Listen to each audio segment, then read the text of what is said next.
even more that they're turning Hi, guys. modern-day slaves that they've into Broadcast. will very shortly become part of this very same labor pool that Canada is going to become part of.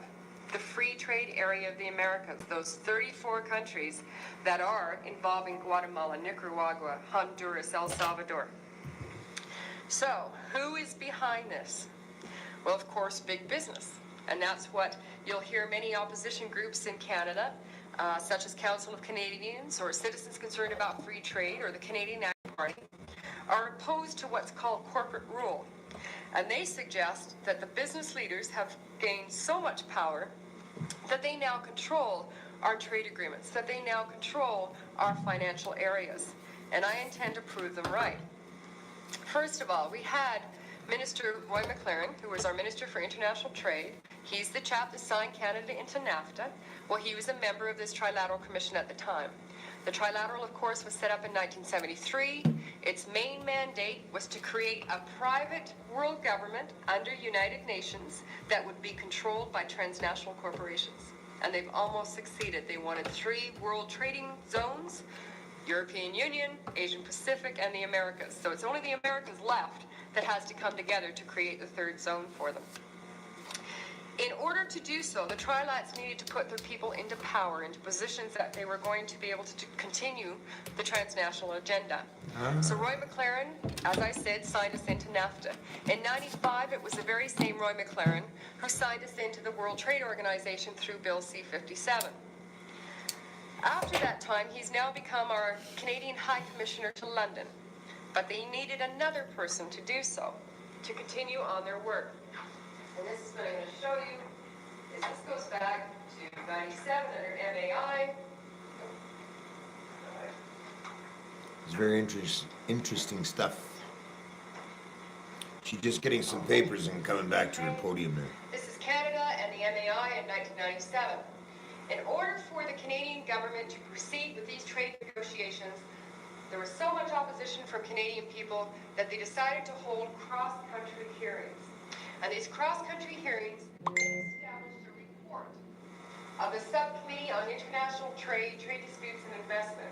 It was a standing committee on foreign affairs and international trade that crossed the country, listening to people's concerns, including people in the process of this negotiation. This final report was handed to Parliament, and the recommendations out of these hearings were submitted to Parliament and accepted by Parliament.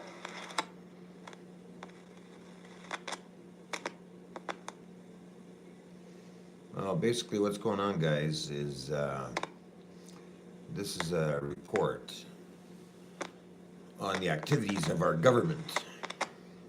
And they're having a little bit of sound difficulty there.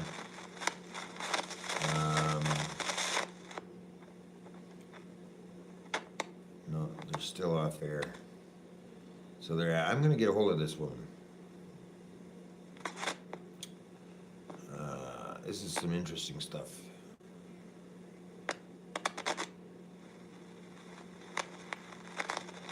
The mic has come away. I don't know.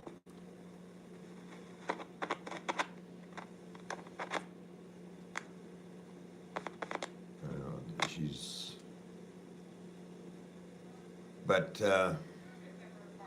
okay, now they're starting to realize the mic is off. And one of the Here we go. trilateral policies, okay, it says Vancouver South MP John Fraser won't be unhappy with only a short stay at a prestigious international organization known as the Trilateral Commission.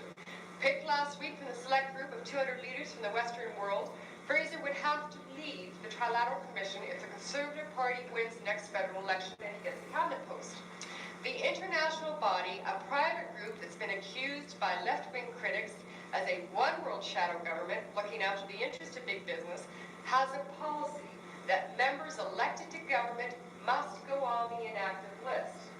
Well, A, they should have told that to Roy McLaren, and B, they should have told that to Bill Graham, because Bill Graham has been a very busy boy. I'm going to pull out.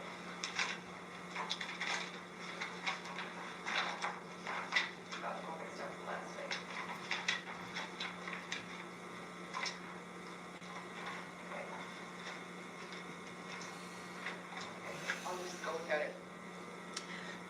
Graham, when This is a corruption of our federal government. Canada, the report and This is a recommendations report. that went to Parliament, who sat as chair of the WTO recommendations for Canada?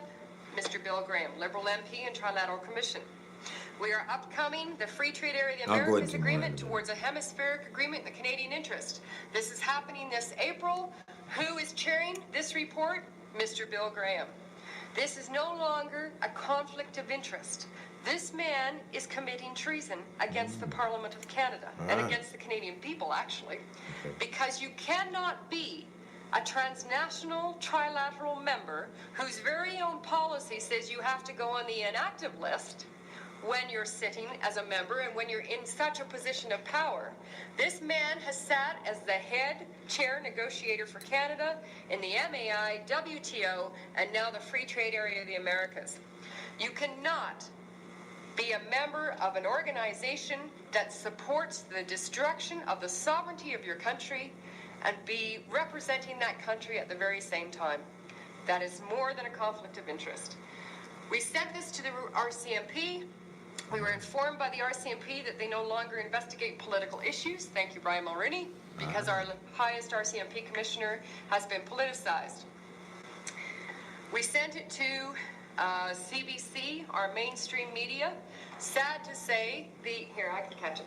Sad to say, the last time our mainstream media covered the Trilateral Commission was back in 1982 with this radio documentary that CBC did on the Trilateral Commission. The tape begins by saying they had been contacted by the Trilateral Commission not to air the documentary, but they felt it was so important for Canadian people to understand that they did it anyway.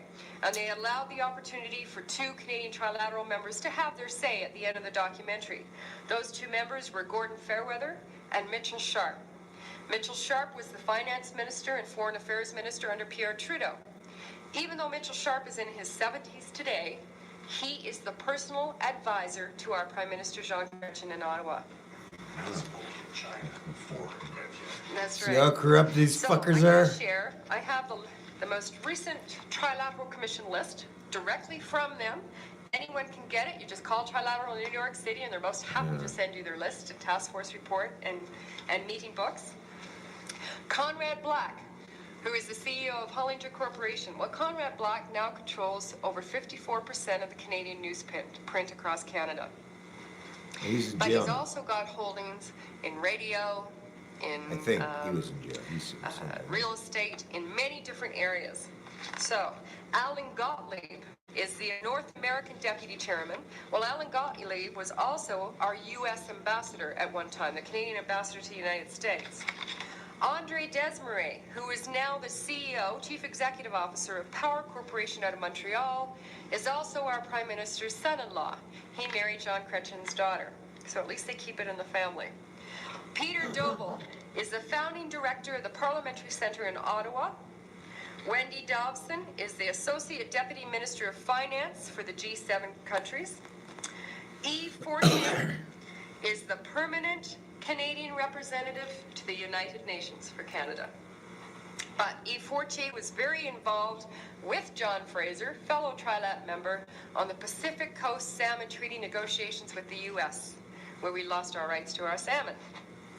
Peter Godsoe is the CEO of the Bank of Nova Scotia. Jimmy Pattison from the Jimmy Pattison Group in Vancouver. Between Jimmy Pattison and Galen Weston, they control over 50% of the entire BC food market. Other than Overweighty Stores and Save On Foods and A&G, they are all part of his food empire, I should say. But Mr. Pattison has also got into radio and television as well. So they are trying to keep a lot of control on the media itself so that we do not hear of the power of this particular organization. Michael Phelps is the CEO of West Coast Energy. Gordon Smith is the Deputy Minister of Foreign Affairs in Canada. Ronald Southern, who is the CEO of ATCO and the CEO of Canadian Utilities in Edmonton, is a Trilateral member. Peter Lougheed, of course, your former Premier of Alberta, is a Trilat member. L.R. Wilson, who is the CEO of Bell Canada Enterprises in Montreal, is a Trilat member. And here we are, Mr. Bill Graham, chairman of the House of Commons Standing Committee on Foreign Affairs and International Trade, is a sitting trilateral member. Harrison McCain of McCain Foods out of Toronto is also a trilateral member. And the very last page has none other than Roy McLaren, our Canadian High Commissioner now to London, our former Minister for International Trade. The one other area that the Trilat boys needed to control, of course, in this private United Nations that would be run by these transnationals, were these three major pillars. So they have Paul Volcker, who's the head of the World Bank and former U.S. Federal Reserve. He's a Trilat member. Stanley Fischer, the director of the IMF, is a Trilat member. Ronaldo Ruggiero, the former director of the WTO, is a trilateral member. They have ensured that they have their business people in every one of these organizations to be able to direct the flow of the agenda. So what we did was we sent packages to the different political parties in Canada. The NDP, of course, was concerned about the Trilateral Commission and the dangers it poses. He said, I know how passionately you worry about this very dangerous organization. However, I know the concerns at this time. The Trilateral will, of course, be involving itself in every political aspect of Canada's politics, and they will have a great deal of interest in being on the inside of our party. There's no insurance against it. This was an NDP member of Parliament who wrote this. This letter is written by Dave Barrett when he was still leader of the opposition before he became Premier of British Columbia. He said, I appreciate your writing and I've noted your comments regarding the Trilateral Commission. Your concern is also shared by our members. Our caucus members have raised this issue in the House, also that of Robert Bonner's membership with this body. Well, Robert Bonner was the CEO of BC Hydro, and the very first dam that was built in BC was funded by the Trilateral Commission. We then sent it to the National Party leadership because we were against free trade in NAFTA. We wanted to be able to bring this out at convention time so the National Party as a political entity could take on these Trilat boys. They responded, nor is it in the purview of the leader to purport to speak on behalf of the party on such a poisonous issue, such as the free trade agreement, especially where to do so could bring the party into an unprotected conflict with the dangerous Trilateral Commission, as well as expose the leader to personal danger. Therefore, Mr. Hurtig's caution in speaking out on that particular facet of the FTA, as expatiated by Ms. Clark, is prudent and well advised. Mr. Hurtig is no longer the leader of any federal political party. And the National Party was dissolved as a federal political entity illegally. But internal sabotage that happened with the finances. Very much so. Not only did finance sabotage, but executive sabotage as well of the party. The membership never had an opportunity to vote on the dissolvement of the National Party of Canada. And yet the Chief Electoral Officer accepted this brand new executive without going to the membership, which is quite interesting. We sent it to the Reform Party. I sent it to our member of Parliament in my riding, who I'd run against in 93, 97, 2000, because he was getting awful tired of me telling him about the Trilateral boys in Ottawa, and what was he going to do about it? He was our member of Parliament. What was he going to do about it? He said, I do agree that the activities and aims of the Trilateral Commission should be far more open and transparent to the Canadian public than they presently are. I think it's a negative thing that this organization should keep such a low profile, presumably for intentional reasons. However, I do not actually disagree with the concept behind the Commission. The Reform Party supports Canada's active participation in the United Nations, the IMF, the World Bank, the World Trade, and the Council on Foreign Relations, which many of you know is the sister to Trilateral Commission. The Council on Foreign Relations operates for big business out of the States. They are the transnational lobby group in the U.S. So the Reform Party actually, their leader at the time, Preston Manning, was invited to speak before the Council on Foreign Relations, and David Rockefeller funded the trip for Preston Manning to come down and talk in front of the CFR. He also funded Jacques Parizeau to come down and talk in front of the Council on Foreign Relations on the secession movement of Quebec to secede from Canada.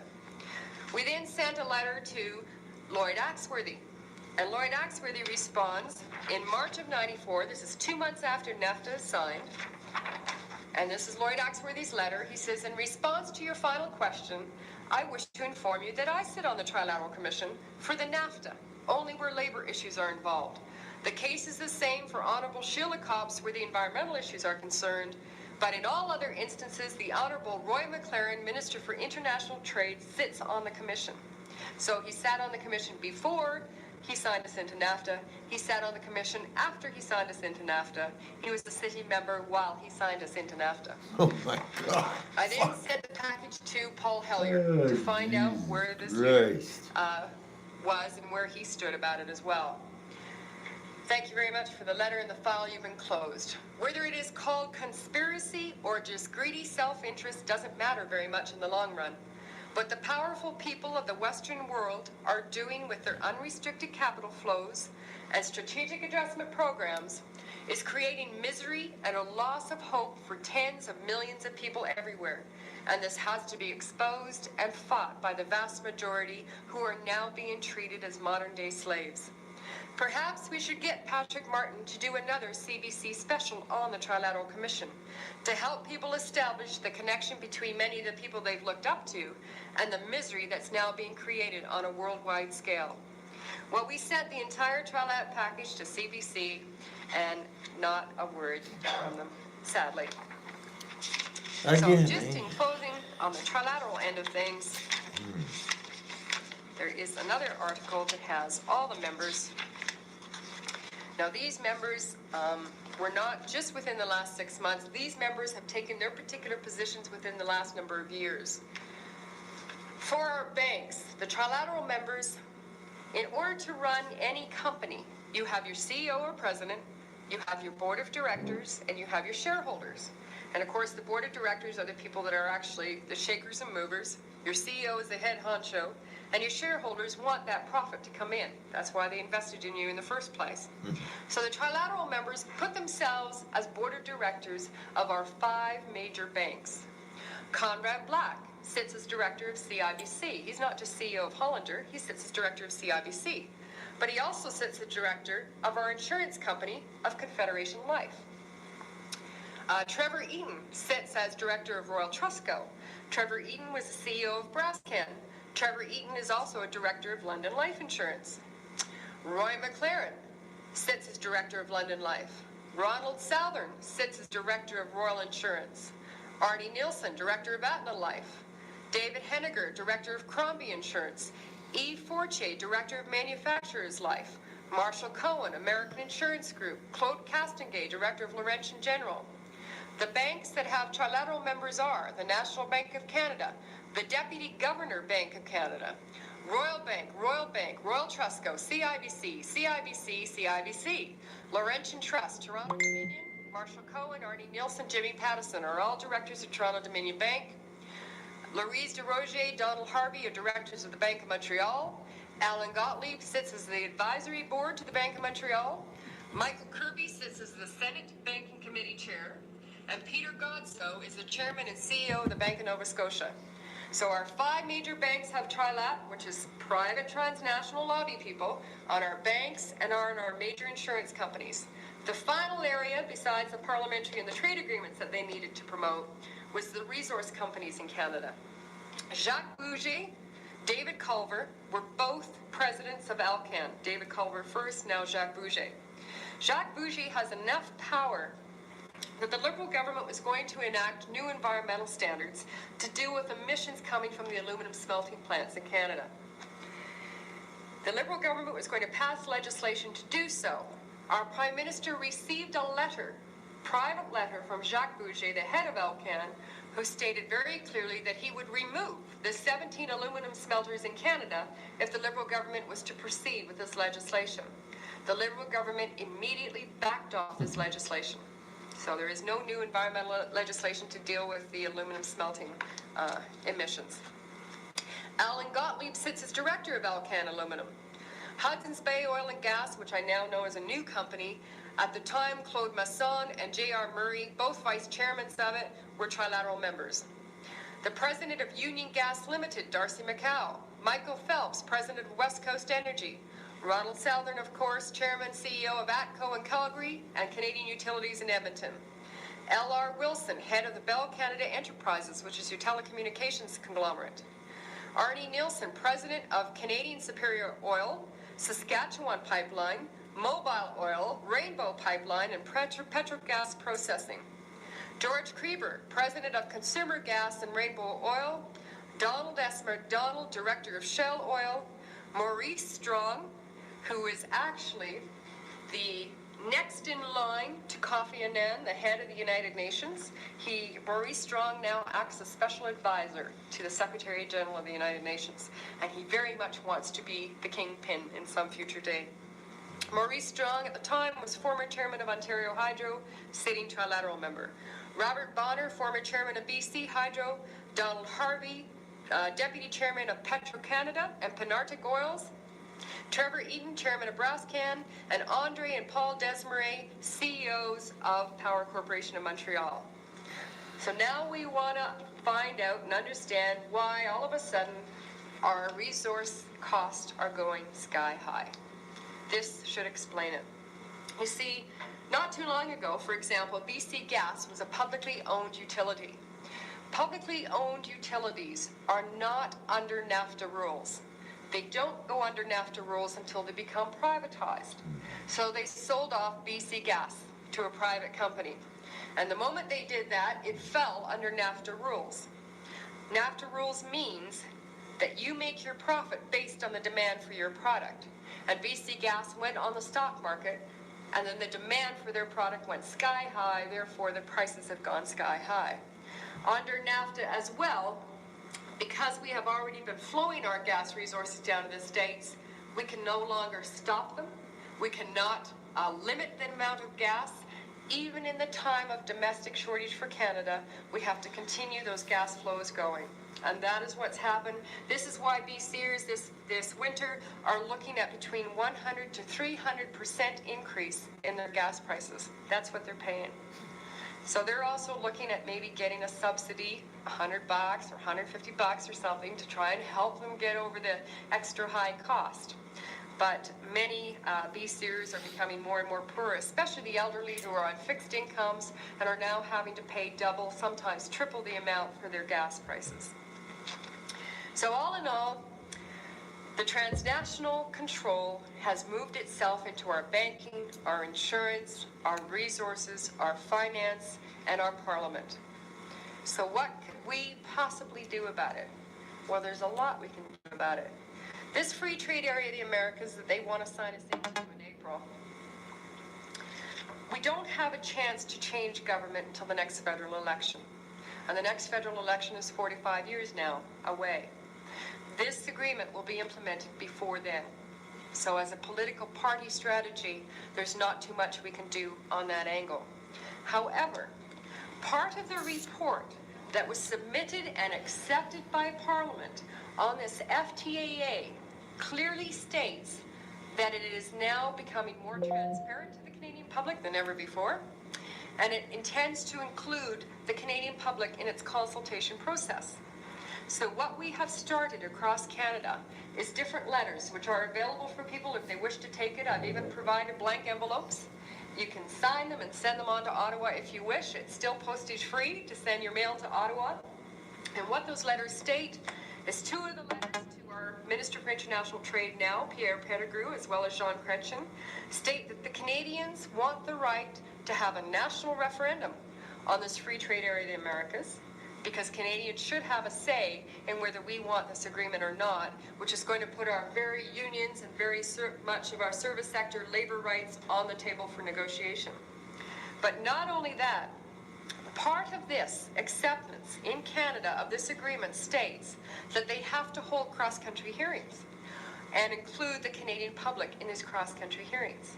So we are requesting that Mr. Bill Graham himself get out here to every city and every town across Canada so that Canadian people directly can stand before him, voice their concerns, ask their questions, and even confront him if they wish and find out why he's supporting a transnational lobby group at the same time he's supposed to be representing us. Can we do it? Yes, because what we're looking at doing is it's called a snowball effect. The first 10 or 30 letters that the federal government receives, it's going to ignore. But for every letter of opposition Parliament receives, they look at it as 800 votes of protest. So what we're trying to do is flood Parliament with literally thousands of letters from across Canada, especially the West. And what we intend to do is force them to have a national referendum. You'll very quickly see a lot of organizations coming on board to oppose the FTAA. And you will also see a movement from different organizations, whether it's Canadian Action Party or Council of Canadians or CAFT or etc., other different groups, unions, also insist that Mr. Graham and his hearing committee come to all the major cities or all the major towns across Canada and hold their hearings so that you have an opportunity to ask them directly and to voice your concerns. They have to do it because it's part of their mandate that has now been accepted by Parliament, and Parliament has accepted the recommendations of this report. So it is a window of opportunity to demand that they uphold their very own wording of open transparency and public consultation. Will it change things? Possibly not, but it's going to expose the very fact that they have not been transparent with their negotiations. It's going to allow the opportunity for Canadians to become much more educated on this free trade area of the Americas and hopefully amount much more of an opposition to the upcoming negotiations. Unions are only now beginning to wake up and understand that their very survival is going to be on the line. In the States, Okay. the US That's Congress halfway through. is concerned. Some of the members of U.S. Congress will That's halfway through that.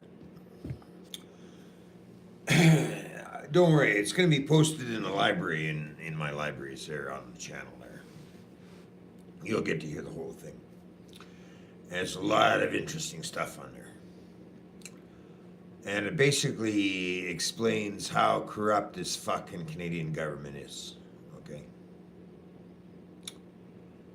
And that's why the Yellow Jackets movement, because, you know, it's going too far. We've got to do something.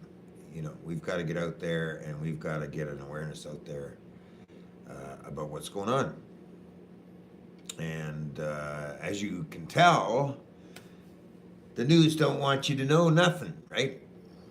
You know, CBC News is pumping out bullshit.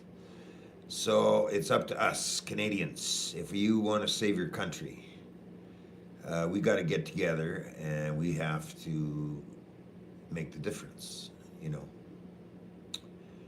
And we have a convoy going out to Ottawa. It's leaving in February out of Red Deer. And we've got other things going on. The grand juries and a lot more. So basically, I think we've got to really get together and make a stand and join each other in a common goal. And that goal is to get oversight over the government with grand juries and etc. We've got to start putting them in their place, and we've got to start opposing what's going on, because if we don't, this is only going to get worse, okay? This migration pact and everything else that's going on, I mean, you know, there's a lot of craziness here, and money's going out across the water, and none of it's coming here, and we're losing all kinds of businesses and everything else, and it's all because of this fucking globalization bullshit, and we're losing our sovereignty. We got to get that back. Or we're gonna have nothing.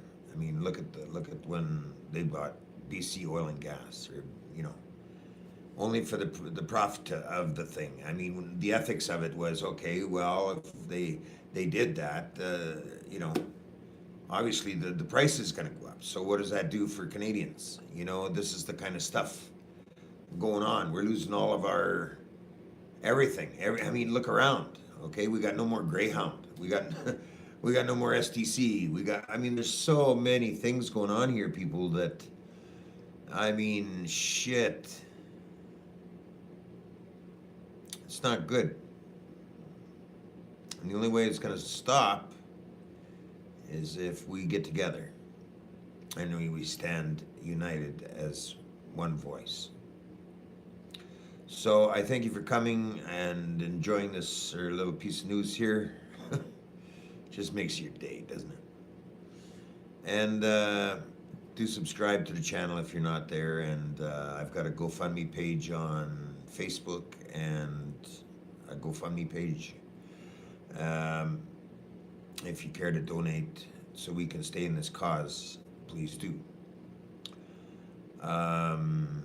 And if you haven't subscribed, please do that, because we've got to open up this dialogue. We've got to open up this communication, and we've got to get an understanding of what the fuck is going on out there. You know what I mean? So I'll leave it at that.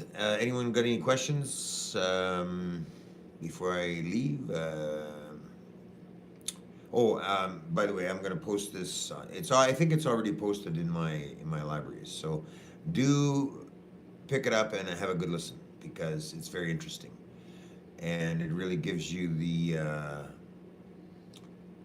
feeling that something's got to be done. You know, because we can't keep going on like this. It's just not going to work. You know, and if we don't stop and do something about it, it's obviously going to get worse. Okay, so we either do something about it now, or we don't. And if we don't, then we can accept the consequences, of what's going to happen. And I'm sure you can see what's going on. Until next time, it's me getting the word out there.